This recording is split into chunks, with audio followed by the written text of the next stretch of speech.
Let's go to our fourth introductory matter, and this has to do with the place of writing. Where was the book of First Peter written from? If you look at First Peter 5, verse 13, he tells you, it says, "She who is in Babylon, together with you, sends you greetings, and so does my son Mark." Peter identifies the place that he wrote the book from. We know who he's writing to, the Hebrew Christians in north central Turkey, but where is he writing from? He is writing from Babylon. Now, the big question here is, what does the word Babylon mean? And unfortunately, because people allegorize or deliteralize the word Babylon, there are three options here. When in reality, if you take the Bible at face value, there should only be one option. The first option is Babylon is really some sort of code word for Greece, not Greece, Egypt. And there's where Alexandria, Egypt is. Some people believe this is where Peter wrote his epistle from. There's another picture or map, if you will, of the location of Egypt.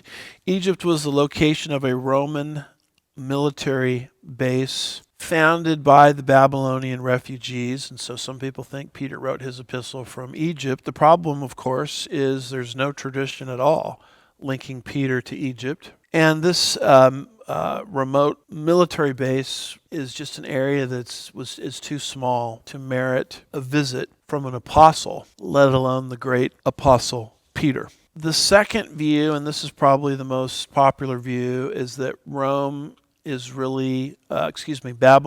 is really a code word for Rome, and so many people believe that Peter wrote this book from Rome. Charles Ryrie, interestingly, who argues for literal interpretation constantly in his study Bible, argues that Babylon, 1 Peter 5, verse 13, is really a code word for Rome. Ryrie says concerning 1 Peter 5, verse 13, "She who is in Babylon," he says the church in Rome, where Peter evidently was writing this letter. So that is a dominant view within evangelical interpreters. They think Babylon is really a code word for Rome.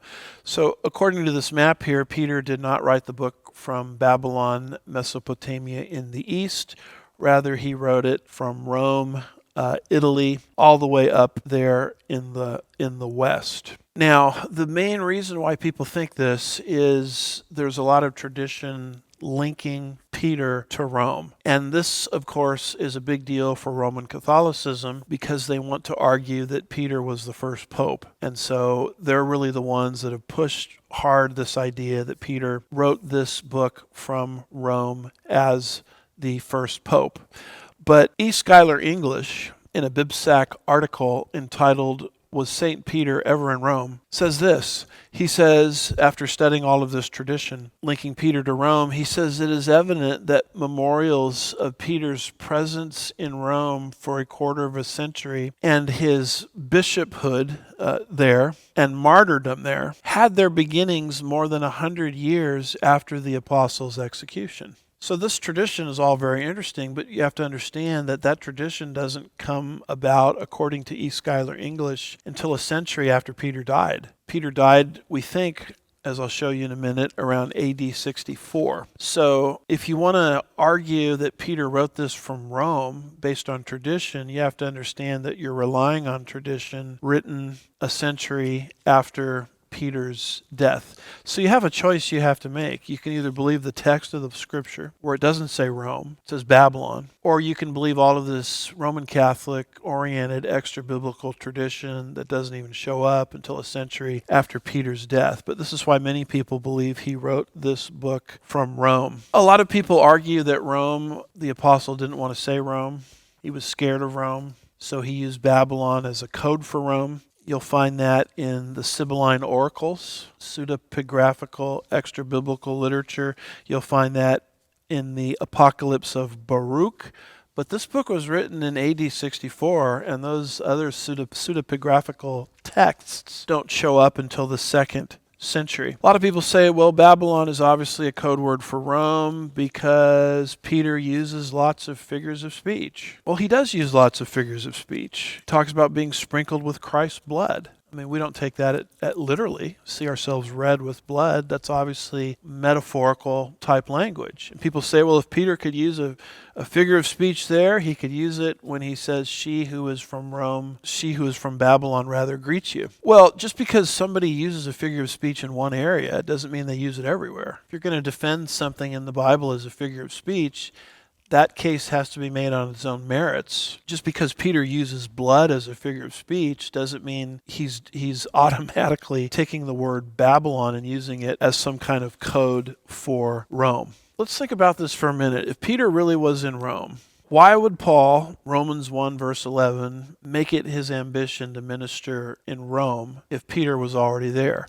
Particularly when Paul, Romans 15 verse 20, did not want to build on another man's foundation. Why would Paul want to get to Rome if Peter was already ministering there? Romans 16, Paul mentions a bunch of people there living in Rome. He says, greet this person, greet that person. Paul never says, hey, say hello to Peter, who's already in Rome. Beyond that, Paul did get to Rome. And from Rome, he writes his prison letters, Ephesians, Colossians, Philemon, and Philippians. And never once in any of those letters, AD 60 to 62, does he mention Peter being there with him. Paul would write his final letter from Roman imprisonment, AD 67, called 2 Timothy, and Paul, in that letter, never indicates that Peter was with him there. Beyond that, Peter was the apostle to the Jews. What was the dominant population of where the Jews existed when Peter wrote this book? Not in Rome, but in Babylon. So these are all reasons that I share with you as to why I don't think the apostle Peter wrote this book from Rome, contrary to what Roman Catholic tradition teaches. Now, believe it or not, when we get to the book of Revelation, this is going to be a big deal because a lot of people are going to take the city of Babylon that's described over there in Revelation 17 and 18 and try to argue that Babylon really means Rome. Babylon is a code word for Rome. And why do they think that? Well, Peter, in 1 Peter 5, verse 13, used Babylon as a code for Rome. So if Babylon is a code for Rome in 1 Peter 5, verse 13, that's obviously what's happening in Revelation 17 and 18. But that whole argument disintegrates when you understand that Peter is not using Babylon as some sort of code for Rome. He's actually saying, I went to Babylon and I wrote my book from Babylon. So what you're doing in 1 Peter 5 verse 13 is going to have some kind of bearing on how you interpret the city of Babylon that's described in Revelation 17 and 18. More on that down the road. So he didn't write this from Egypt. He didn't write it from Rome. Or where did he write it from? Well, he wrote it from Babylon. There's a picture of Babylon between the Euphrates and the Tigris.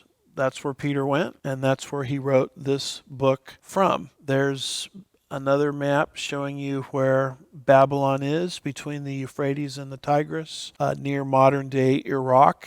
And it's the same area where the children of Israel were taken into the Babylonian captivity. Why do I think Babylon means Babylon? The word Babylon is used 300 times in the scripture, and every single time it means literal Babylon, including here. Why do I think Babylon means Babylon and not Rome or Egypt in 1 Peter 5, verse 13? For quick reasons. Number one, the geography in 1 Peter 1:1, chapter 1, verse 1, is literal. Pontus, Galatia, Cappadocia, Asia, Bithynia. That's real geography. North central Turkey, as we talked about earlier. So why would I take that literally? And everybody does. They take that literally at the beginning of the book. Why would I switch my hermeneutic or method of interpretation in midstream and then all of a sudden don't take the geography mentioned at the end of the book? Babylon, 1 Peter 5, verse 13. Why would I take that non-literally when I took the earlier part of the book literally? Beyond that, she who is in Babylon, chosen together with you, sends greetings. Babylon means Babylon. Beyond that, it is true that cities in Scripture can be symbols for something. But generally when that's happening in the Bible, there's a textual clue making that apparent. For example, Galatians 4, verse 24 and 25, talking about the Jerusalem below and the Jerusalem above. It says there, "This is allegorically speaking, for these are two covenants, one proceeding from Mount Sinai, bearing children who are to be slaves. She is Hagar." Now this Hagar is Mount Sinai in Arabia and corresponds to the present Jerusalem, for she is in slavery with her children. So you notice Jerusalem from above and Jerusalem from below are used allegorically by Paul in the book of Galatians. But that's okay, because the word allegorically tells us that Paul is using an allegory. That's why I've underlined there in verse 24, allegorically speaking. There's no similar textual clue in 1 Peter 5, verse 13. It just says Babylon. It doesn't say Babylon allegorically speaking. Revelation 11 builds sort of an allegory from the city of Jerusalem concerning the death of the two witnesses in the tribulation period. It says their dead bodies will lie in the street of the great city. I put in brackets there, Jerusalem, which is mystically called Sodom and Egypt, where their Lord was crucified. This is an obvious reference to the city of Jerusalem because it's where Jesus was crucified, in the city of Jerusalem. In the same city, these two witnesses will be slain, martyred, which will be visible to the whole world. And you'll notice that John in Revelation doesn't deliteralize Jerusalem, but adds a spiritual interpretation. Jerusalem during that time is going to be like Sodom and Egypt. But we know that's what John is doing because he uses the word mystically there. When he throws in the word mystically, he's adding on an allegorical meaning. There is nothing like that going on in 1 Peter chapter 5 and verse 13. Another reason why I think Babylon means Babylon is Peter is the apostle to the Jews. Galatians 2 verses 7 and 8 indicates that, and many of the Jews did not return from the Babylonian captivity. And they were still there at the time Peter penned this letter, and that's why Peter made a journey to Babylon between the Euphrates and the Tigris. There were believing Jews in Babylon because there were people from Babylon or Mesopotamia present on the day of Pentecost in Jerusalem to hear Peter preach that opening sermon on the day of Pentecost. Acts 2 and verse 9 mentions people present, and one of the people groups present were residents from Mesopotamia. Meso between, Potamia as in Potomac, rivers. Between the rivers, the Hebrews,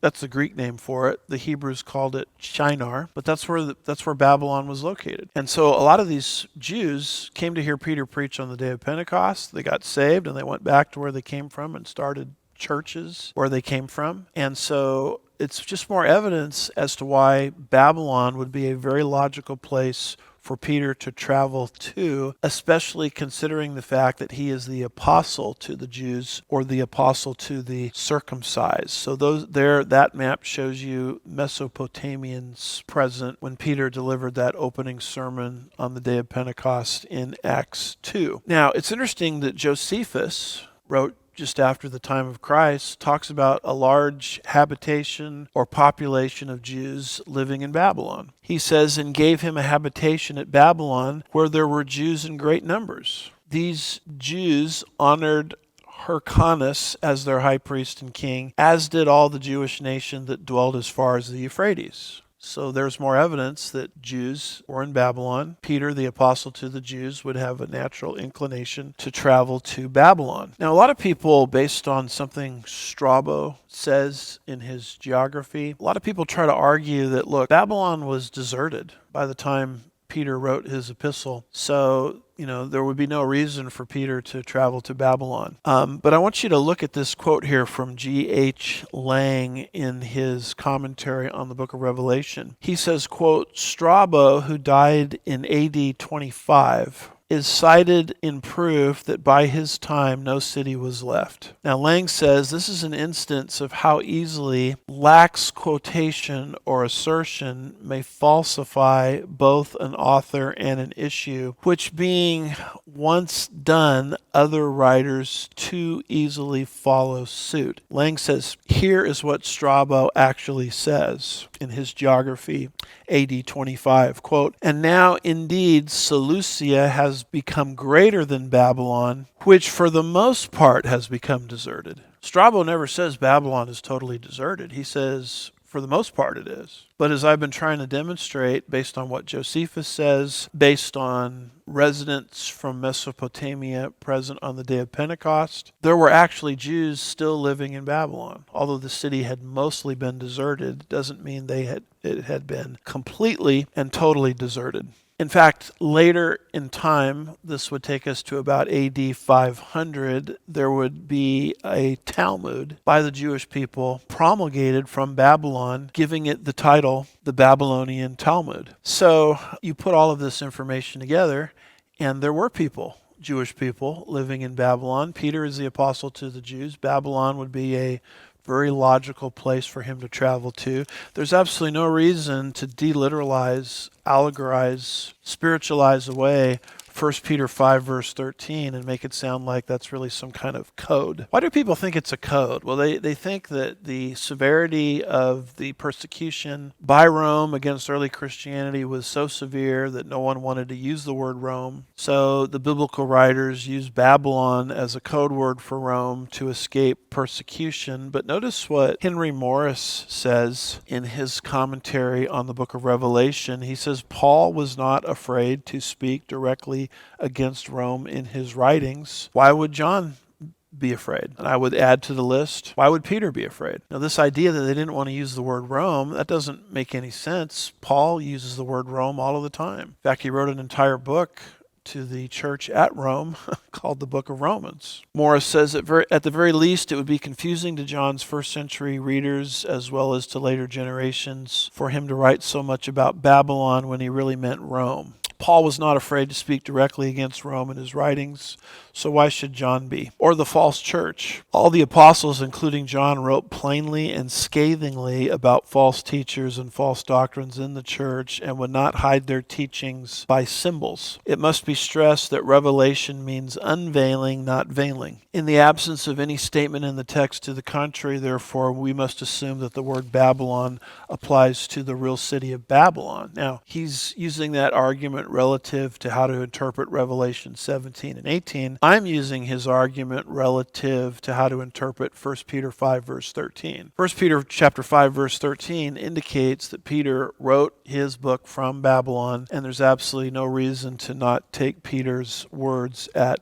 face value. Now, when you talk like this, people raise this objection. It says she who was in Babylon. Who's the she? Well, what's interesting is the word ecclesia, the Greek noun for church, is a feminine noun. And so she who is in Babylon could be a reference to the church or the believing body of Hebrew Christians in Babylon. She could also be a reference to Peter's wife. We know that Peter was married. Obviously, that in and of itself disqualifies Peter from being the first pope because the Roman Catholic Church teaches the celibacy of the priesthood. Well, Peter couldn't have been the first pope because Peter was married. He didn't practice celibacy. 1 Corinthians chapter 9, verse 9, Paul says, "Do we have a right to take on a believing wife, as the rest of the apostles and brothers of the Lord, and Cephas?" Paul says, I have a right to take on a believing wife, just as Cephas did. Cephas is Peter's Aramaic name. It's very clear Peter was married. In Luke 4 verse 38, it says, "Then he got up and left the synagogue and entered Simon's home. Now Simon's mother-in-law was suffering from a high fever, and they asked him to help her." Notice that Peter had a mother-in-law. You can't have a mother-in-law unless you're a married man. So the she who is in Babylon greets you could be either the church, the ecclesia in Babylon, or it could be a reference to Peter's believing wife, which apparently he took her with him on his various ministry journeys. So what is the bottom line to all of this? The place of writing is Babylon. Peter wrote this book from Babylon, just like he says, and he wrote it to the scattered Hebrew Christians in north central Turkey.